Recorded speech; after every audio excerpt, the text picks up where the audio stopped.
Now Jesus was standing before Pilate, the Roman governor. "Are you the king of the Jews?" the governor asked him. Jesus replied, "You have said it." But when the leading priests and the elders made accusations against him, Jesus remained silent. "Don't you hear all these charges they are bringing against you?" Pilate demanded. But Jesus made no response to any of the charges, much to the governor's surprise. Now it was the governor's custom each year during the Passover celebration to release one prisoner to the crowd, anyone they wanted. This year, there was a notorious prisoner, a man named Barabbas. As the crowds gathered before Pilate's house that morning, he asked them, "Which one do you want me to release to you? Barabbas, or Jesus, who is called the Messiah?" He knew very well that the religious leaders had arrested Jesus out of envy. Just then, as Pilate was sitting on the judgment seat, his wife sent him this message: "Leave that innocent man alone. I suffered through a terrible nightmare about him last night." Meanwhile, the leading priests and the elders persuaded the crowd to ask for Barabbas to be released, and for Jesus to be put to death. So the governor asked again, "Which of these two do you want me to release to you?" The crowd shouted back, "Barabbas." Pilate responded, "Then what should I do with Jesus, who is called the Messiah?" They shouted back, "Crucify him." "Why?" Pilate demanded. "What crime has he committed?" But the mob roared even louder, "Crucify him." Pilate saw that he wasn't getting anywhere and that a riot was developing.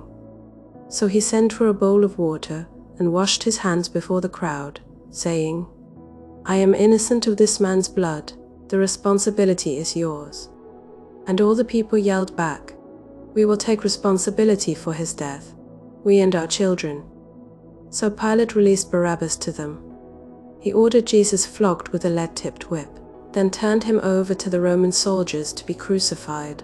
Some of the governor's soldiers took Jesus into their headquarters and called out the entire regiment. They stripped him and put a scarlet robe on him. They wove thorn branches into a crown and put it on his head, and they placed a reed stick in his right hand as a scepter. Then they knelt before him in mockery and taunted, "Hail, King of the Jews!" And they spit on him and grabbed the stick and struck him on the head with it. When they were finally tired of mocking him, they took off the robe and put his own clothes on him again. Then they led him away to be crucified. Along the way, they came across a man named Simon, who was from Cyrene, and the soldiers forced him to carry Jesus' cross. And they went out to a place called Golgotha, which means place of the skull.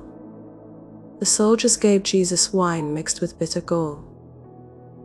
But when he had tasted it, he refused to drink it. After they had nailed him to the cross, the soldiers gambled for his clothes by throwing dice.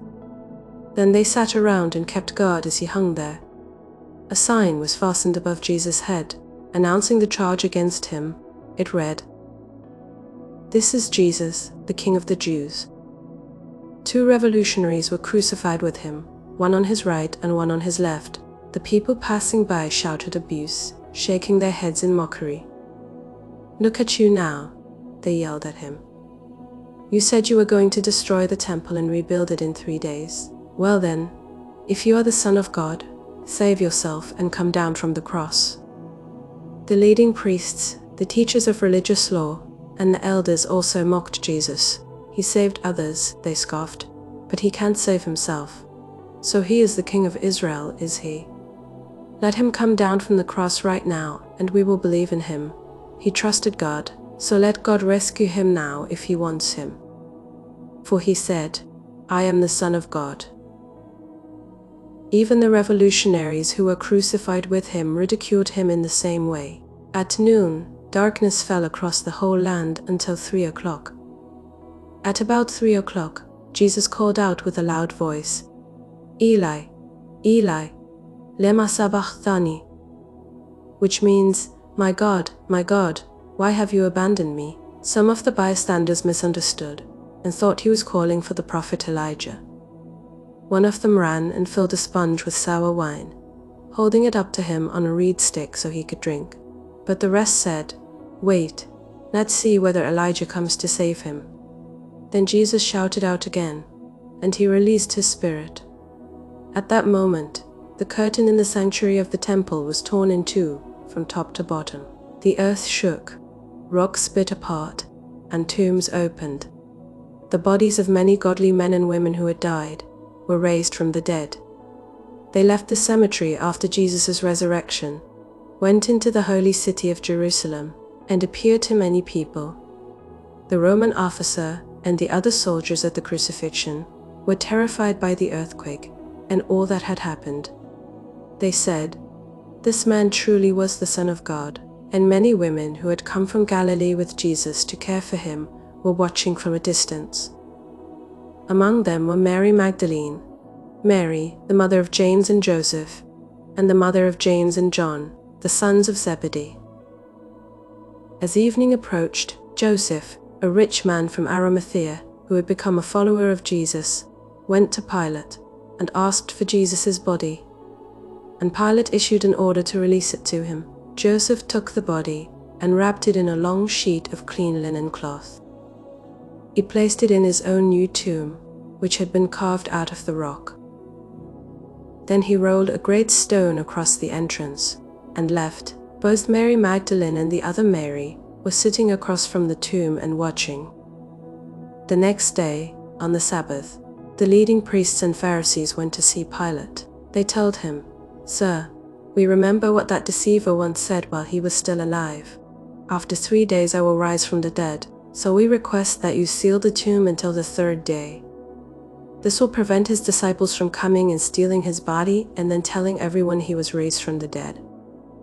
If that happens, we'll be worse off than we were at first." Pilate replied, "Take guards and secure it the best you can."